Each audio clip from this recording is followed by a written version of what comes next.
Hey everybody, Barbecue Joe here. Today we're going to look at another way to make a cable end. Might not be the best, but depending on your needs, this might work for you. Always, always, always wear your safety glasses when working in the shop, or as I like to do, I like to wear my peril sensitive safety glasses. They will turn dark if anything rotten is about to happen. Okay, let's start here. I got a message here from a gentleman named Po Boy. The guy before him wrote, why don't you just tie it in a knot? And we're talking about cables here, right? And he says, I had the same thought but didn't want to say anything. It's either that or something ridiculously complicated. Well, okay. I'll try not to make this too complicated for you, Po Boy.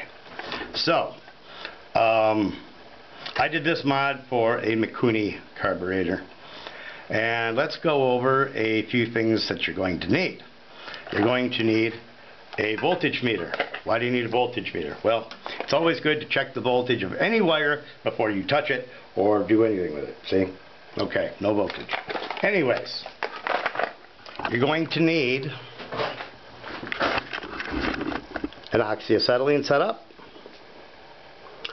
a wire feed welder,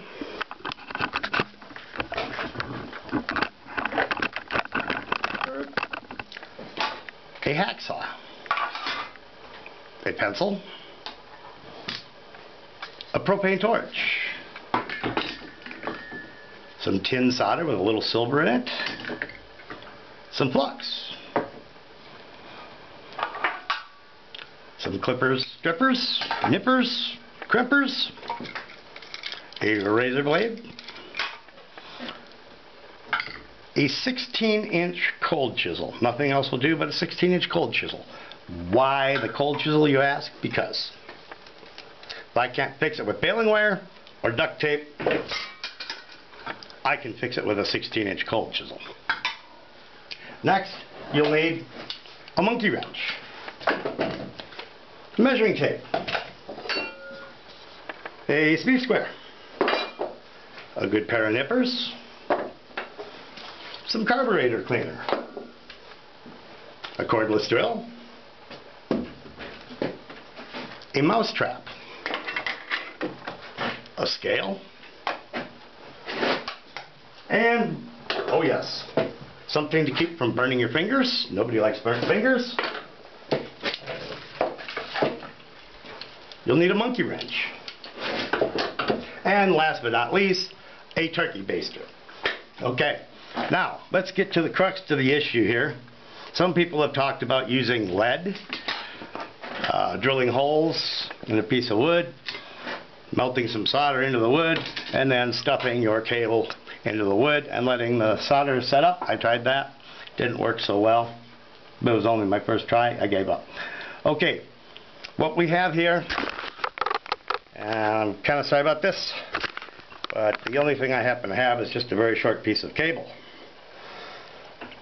I'm going to set this out of the way for a minute. And what we're going to need are some rivets. They come in various sizes. In this case, I used the 1/8 inch. It's a little long for our purposes, so what I did was pop it in my vise, don't squeeze it, and just give it a little rap with the hammer. And take the center out, leaving this part. I put this in my vise. Oh, you see that? There you go. Let's try that. Put this in the vise, clamp it. I take my hacksaw and cut it to whatever length I want it to be.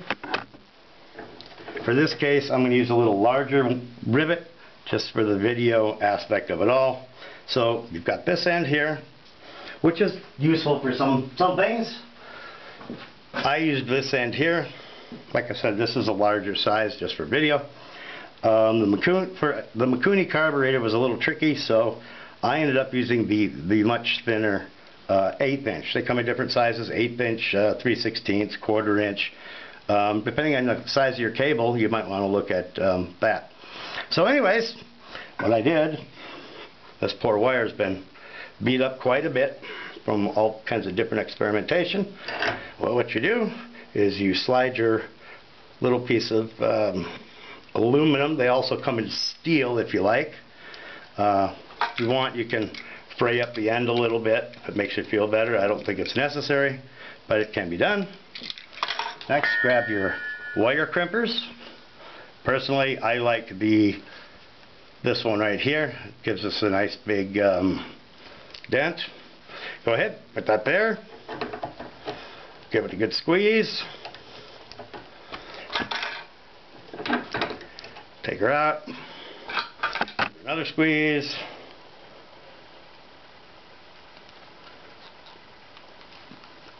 Bada bing, wire end. That puppy is not coming off. It's just not coming off. So, anyways, that's how you do it.